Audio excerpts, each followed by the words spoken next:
ever there was a brush that you could consider kind of a unicorn, it would be the Creative Mark High Point brush.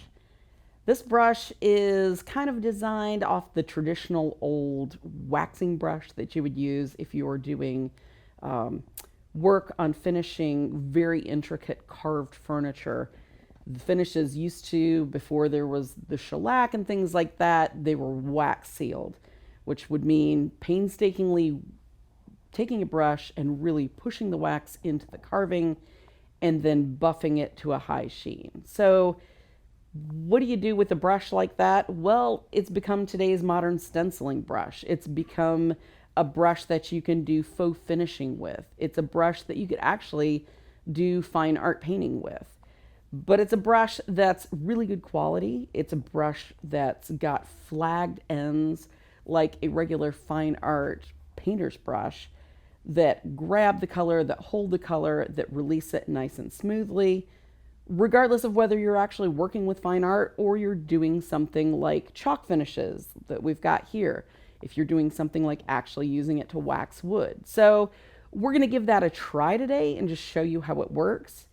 These are brushes that are carefully made. They're designed with hog bristle that's actually been double boiled, which what that does, if you know brushes, it makes for a very soft yet sturdy bristle that tends to not shed, um, but has those nice flagged tips.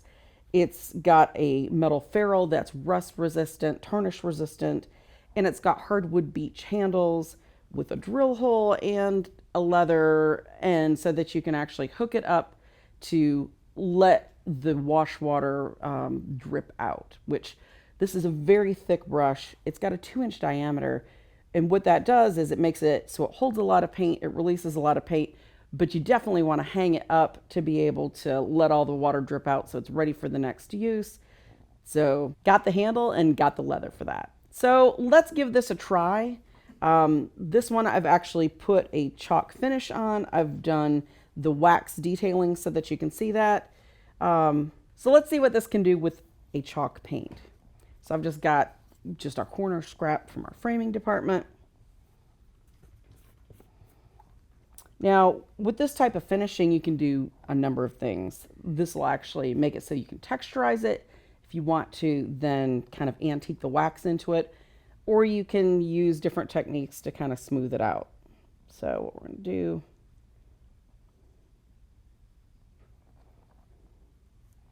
now to get this in your corners, you're going to really want to push that in there and all the trim.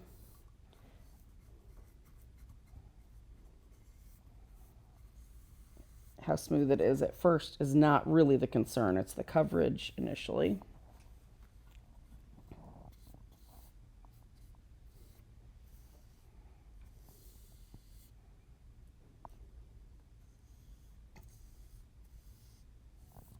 Okay. Now with the one that I did, it required 2 coats. So that's how that goes on with the paint. Then I've got another frame. So just to show kind of how you would do the wax, instead we're going to keep this silver, but we're going to put wax in these grooves. Now what you're going to want to do is really work that down into that groove because that's where you want that antiquing to be. If you want it to have some streaks to kind of make it look old, go ahead and kind of brush it over the whole thing. Again, there's grooves along here. I want those to have kind of a nice fill to it.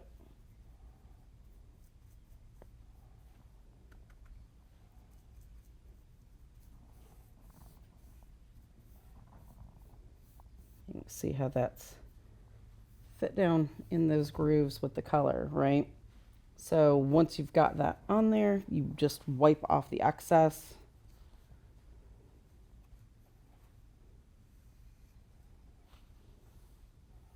Just gently on the top. You don't want to take it out of those cracks.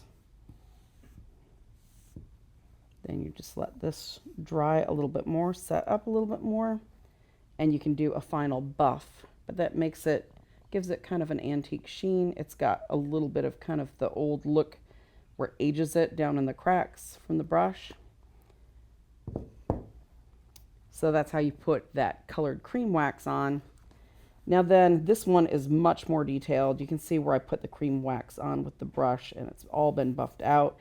Now I would want to do just a shine kind of back over it with a clear coat. So just take that clear.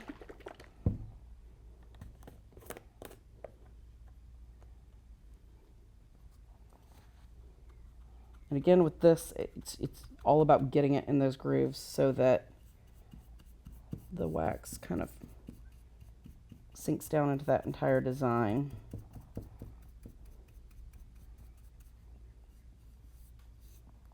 Almost like a stenciling brush.